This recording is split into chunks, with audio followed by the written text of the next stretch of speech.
Hi, hello. Isang pinagpalang araw sa inyong lahat.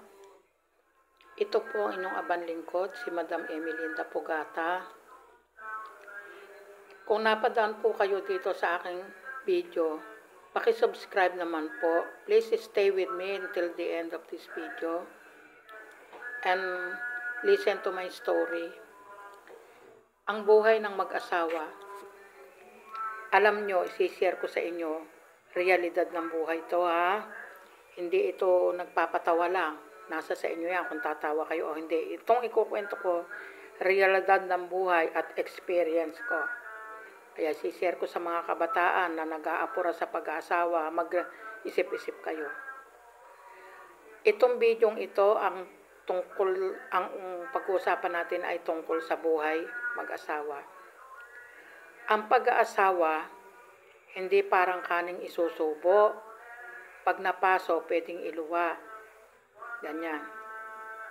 Kailangan, pag kayo ay nakapili na ng mapapangasawa, subukin nyo muna kung marunong magtiis sa hirap. Kailangan sa mag-asawa, hindi puro lovemaking lang. Kailangan isipin nyo rin ang future. At saka, isa pa, pag nag-asawa kayo, isipin nyo naman yung magiging future ng mga anak nyo. Total naman na ngayon may family planning na. Huwag na lang yung basta na lang gawa ng anak. Pagkatapos, pag inyanak na, pababayaan na. Kawawa naman yung mga bata. Pati yung mga bata, dinawit nyo pa sa problema ng mundo. Kaya nga ako, alam nyo, guys, sa totoo lang, ito ang realidad ha. Ako dumaan sa hirap. Dumaan ako sa matinding pagsubok. Pero, hindi ako sumuko. Naiiyak ako. Oo. Kasama sa buhay yan yung pag-iyak.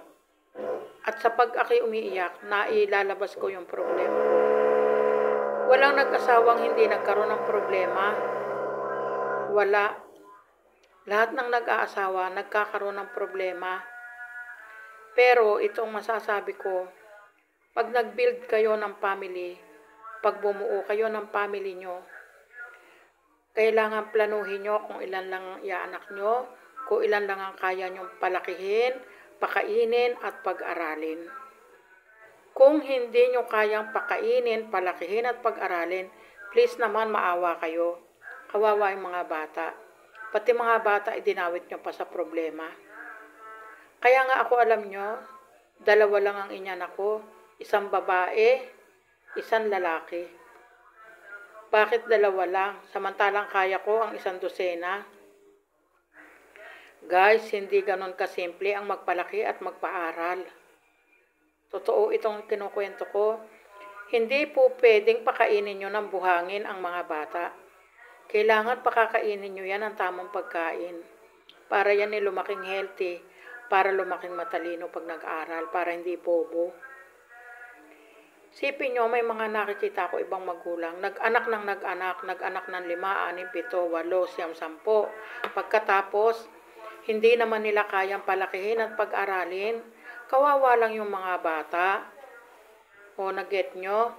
Kaya ang problema, kasama yan sa relasyon ng mag-asawa.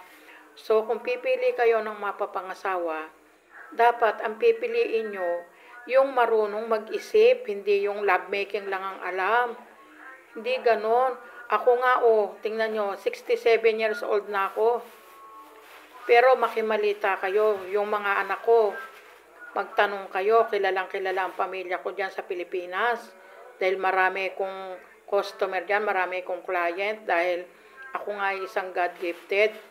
Isa akong palm reader, fortune teller, and missionary healer. At bukod pa doon, isa akong graduate ng teacher. At dito sa Saudi, ang trabaho ko mananahi. Alam nyo guys, makimalita kayo. Ang mga anak ko hindi ko pinabayaan. Handa kong tiisin ang lahat ng hirap. Inuuna ko sila, ang pamilya ko, inuuna ko. Ganyan ang pag-aasawa. Hindi yung parang kanin na isusubo, pag napaso, iluluwa. Hindi ganun ang pag-aasawa. Pag-isipan nyong mabuti, sa relasyon nyo pa lang. Makikita nyo na kung totoo kayo sa isa't isa. Kung ang gusto nyo lang ay labing-labing, naku po, Panginoon, mag-isip-isip kayo, ang pag-asawa hindi na isosoli yung pag-ayaw na. Tandaan nyo yan. O, till here, this is the end of my video. Please subscribe my YouTube channel. Please stay with me until the end of my video. Bye-bye, spread love. God bless you.